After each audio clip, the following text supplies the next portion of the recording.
नमस्कार दर्शक मित्रों, मैं हूं आपके साथ अंजनी नीलेश ठक्कर। तो आज बात करेंगे वैदिक पंचांग के बारे में। वैदिक पंचांग दिनांक 21 दिसंबर 2023, दिन गुरुवार, विक्रम संवत 2080, शक संवत 1945, अयन दक्षिणायन, ऋतु हेमंत ऋतु, मास मार्गशीर्ष मास, पक्ष शुक्ल, तिथि नवमी सुबह 9:37 तक तत्पश्चात दशमी, नक्षत्र रेवती रात्रि 10:09 तक तत्पश्चात अश्विनी, 1 वज्रयान दोपहर 1:28 तक तत्पश्चात परिघ, राहु काल दोपहर 1:58 से शाम 3:19 तक, सूर्योदय 7:12, सूर्यास्त 18, दिशा शूल दक्षिण दिशा में। व्रत पर्व विवरण विशेष: नवमी को लौकी खाना गोमांस के समान त्याज्य है। ब्रह्मपुराण ब्रह्मखंड वैदिक पंचांग। एकादशी के दिन करने योग्य: 22 दिसंबर 2023 शुक्रवार को सुबह 8:17 से 23 दिसंबर शनिवार को सुबह 7:11 तक एकादशी है। 22 दिसंबर शुक्रवार को मोक्षदा एकादशी स्मार्त एवं 23 दिसंबर शनिवार को मोक्षदा एकादशी भागवत। विशेष: 23 दिसंबर शनिवार को एकादशी का व्रत उपवास रखें। एकादशी को दिया जला के विष्णु सहस्रनाम पढ़ें। विष्णु सहस्रनाम नहीं हो तो 10 माला गुरु मंत्र का जप कर लें। अगर घर में झगड़े होते हों तो झगड़े शांत हो जाएं। ऐसा संकल्प करके विष्णु सहस्रनाम पढ़ें तो घर के झगड़े भी शांत होंगे। श्री सुरेशानंद जी। वैदिक पंचांग।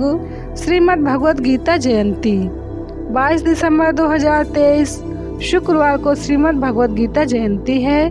धर्म ग्रंथों के अनुसार मार्गशीर्ष मास के शुक्ल पक्ष की एकादशी तिथि को भगवान श्री कृष्ण जी ने कुरुक्षेत्र के मैदान में अर्जुन को गीता का उपदेश दिया था।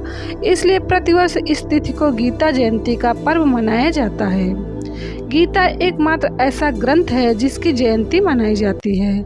गीता दुनिया के उन चंद ग्रंथों में शुमार है जो आज भी सबसे ज्यादा पढ़े जा रहे हैं और जीवन के हर पहलू को गीता से जोड़कर व्याख्या की जा रही है। इसके 18 अध्यायों के करीब 700 श्लोकों में हर उस समस्या का समाधान है जो कभी न कभी हर इंसान के सामने आती है।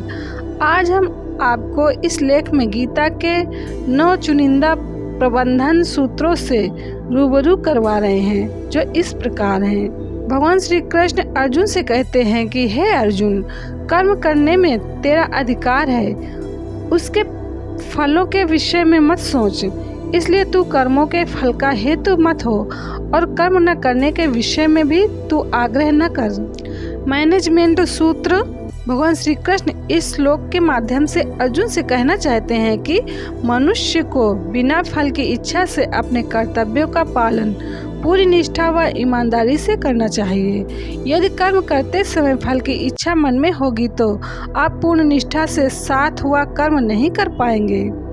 निष्काम कर्म ही सर्वश्रेष्ठ परिणाम देता है। इसलिए बिना किसी फल की इच्छा से मन लगाकर अपना काम करते रहो। फल देना न देना व कितना देना ये सभी बातें परमात्मा पर छोड़ दो, क्योंकि परमात्मा ही सभी का पालन करता है। हे धनंजय अर्जुन, कर्म न करने का आग्रह त्याग कर यश अपयश के विषय में समबुद्धि होकर योग युक्त होकर कर्म कर, क्योंकि समाप्त को ही योग कहते हैं। मैनेजमेंट सूत्र। धर्म का अर्थ होता है कर्तव्य। धर्म के नाम पर हम अक्सर सिर्फ कर्मकांड, पूजा पाठ, तीर्थ, मंदिरों तक सीमित रह जाते हैं। हमारे ग्रंथों ने कर्तव्य को ही धर्म कहा है। भगवान कहते हैं कि अपने कर्तव्य को पूरा करने में कभी यश अपयश और हानि लाभ का विचार नहीं करना चाहिए। बुद्धि को सिर्फ अपने कर्तव्य यानी धर्म पर टिका कर काम करना चाहिए। इससे परिणाम बेहतर मिलेंगे और मन में शांति का वास होगा। मन में शांति होगी तो परमात्मा से आपका योग आसानी से होगा। आज का युवा अपने कर्तव्य में फायदे और नुकसान का नाप तोल पहले करता है, फिर उस कर्तव्य को पूरा करने के बारे में सोचता है। उस काम से तात्कालिक नुकसान देखने पर कई बार उसे टाल देते हैं और बाद में उससे ज्यादा हानि उठाते हैं। योग रहित पुरुष में निश्चय करने की बुद्धि नहीं होती और उसके मन में भावना भी नहीं होती। ऐसे भावना रहित पुरुष को शांति नहीं मिलती, और जिसे शांति नहीं उसे सुख कहाँ से मिलेगा। मैनेजमेंट सूत्र हर मनुष्य की इच्छा होती है कि उसे सुख प्राप्त हो, इसके लिए वह भटकता रहता है, लेकिन सुख का मूल तो उसके अपने मन में स्थित होता है। जिस मनुष्य का मन इंद्रियों यानी धन, वासना, आलस्य आदि में लिप्त है, उसके मन में भावना, आत्मज्ञान नहीं होती है। और जिस मनुष्य के मन में भावना नहीं होती, उसे किसी भी प्रकार से शांति नहीं मिलती, और जिसके मन में शांति न हो उसे सुख कहाँ से प्राप्त होगा। अतः सुख प्राप्त करने के लिए मन पर नियंत्रण होना बहुत आवश्यक है। शेष कल वैदिक पंचांग। वैदिक पंचांग संपादक अंजनी नीलेश ठक्कर। वैदिक पंचांग प्रकाशित स्थल सूरत शहर गुजरात। वैदिक पंचांग।